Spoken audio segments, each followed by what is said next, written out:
PDP सदर महबूबा मुफ्ती ने फिर हुक्मरान पार्टी बीजेपी को जमकर निशाना बनाया। उन्होंने कहा कि बीजेपी ने पूरे मुल्क को बेच दिया है और कौम परस्ती का नाटक करती है। इनका कहना था कि बीजेपी की हरकतों से सिर्फ मुसलमानों को ही नहीं बल्कि हिंदुओं को भी नुकसान पहुंच रहा है। वो हिंदू राष्ट्र नहीं बल्कि बीजेपी राष्ट्र लाना चाहती है और जम्मू कश्मीर को इन्होंने लेबोरेटरी बनाकर रखा है।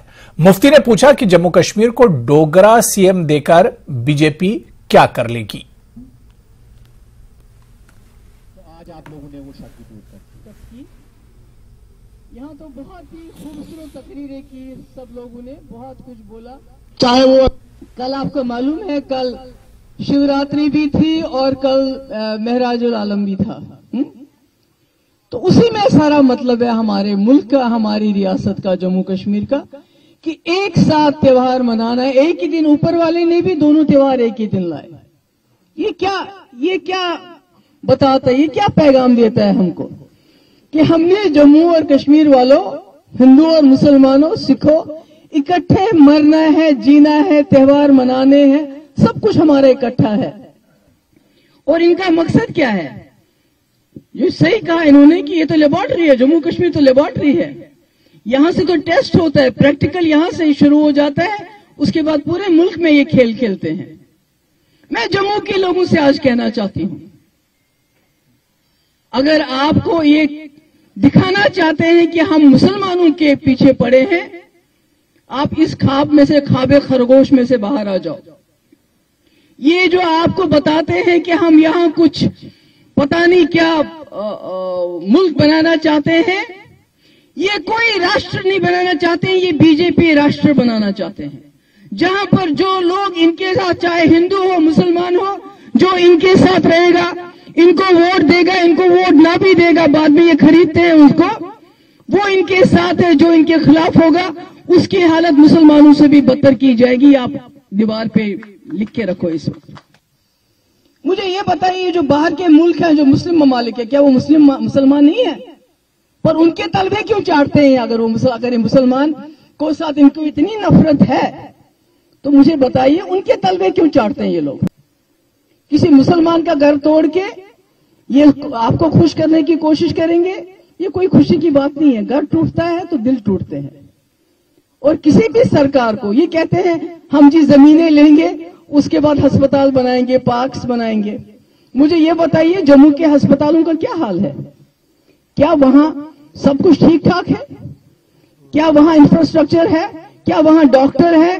क्या वहां दवाइयां तमाम मिलती हैं? जो इनके पास है उसको तो ठीक नहीं कर रहे हैं, जो नहीं है तो घर तोड़ के अस्पताल बनाता है क्या कोई? यहां तो चाइना हमारे लद्दाख में आके बैठ गया, आपके मुंह से तो चीन ही निकलती।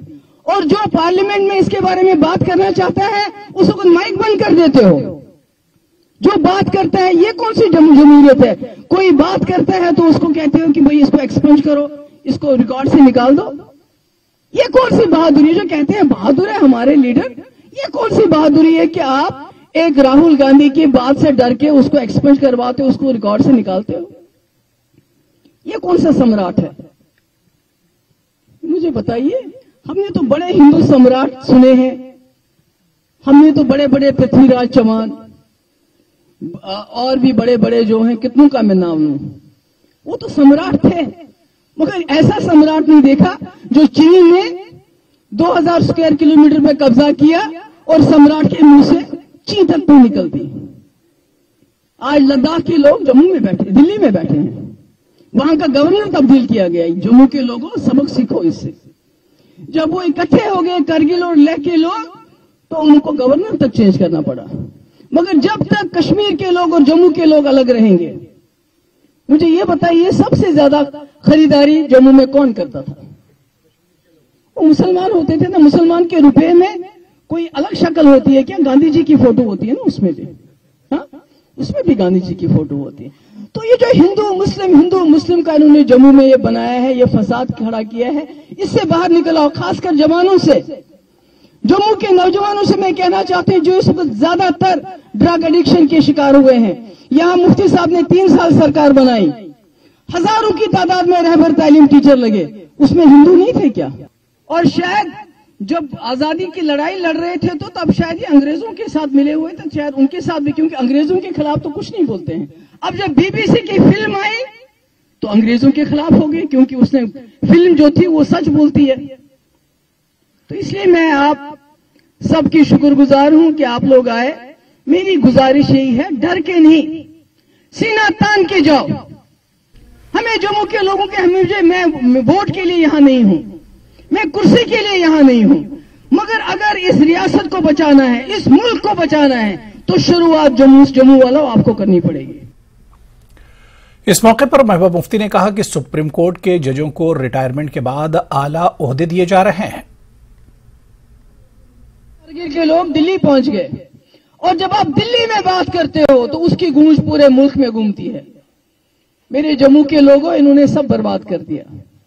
मैं कभी कभी सोचती हूं कि अगर मेरे वालिद मुफ्ती साहब जिंदा होते तो उनका दिल टूट जाता, क्योंकि जिस हिंदुस्तान की वो कसम खाते थे, जिस हिंदुस्तान की वो बात करते थे, बड़ा सर फख्र से उठाते थे, कहते थे महबूबा ये ऐसा हिंदुस्तान है जहां इंदिरा जी को लोगों ने एक वोट से हरा दिया। इंदिरा जी, इंदिरा गांधी, जिसको Indira is India, India is Indira कहते थे यहां की जमहूरियत ऐसी है, यहां के जज ऐसा है कि इंदिरा जी के खिलाफ उन्होंने उसको बयान देके अनसीट किया। यहां का मीडिया ऐसा है कि जब भी कहीं कोई कांड होता है तो सबसे पहले मीडिया बोलता है कि कहां मुसलमान मारे गए, कहां हिंदू मारा गया, कोई तफरुक नहीं करते हैं।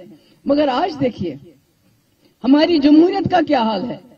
जीती एक जमात है और फिर वो जो हम दो हमारे दो पहुंच जाते हैं रुपए लेके, और जीती हुई जमात को हरवा के अपनी सरकार बनाते, तो डेमोक्रेसी कहां रही। और हमारे अदालतों का क्या हाल है। हमारे खुद चीफ जस्टिस साहब कहते हैं, मैं उनकी बहुत इज्जत करती हूं, कि जो हमारी निचली अदालतें हैं वो तो घबराती हैं जमानत देने से भी। और सुप्रीम कोर्ट का क्या हाल है।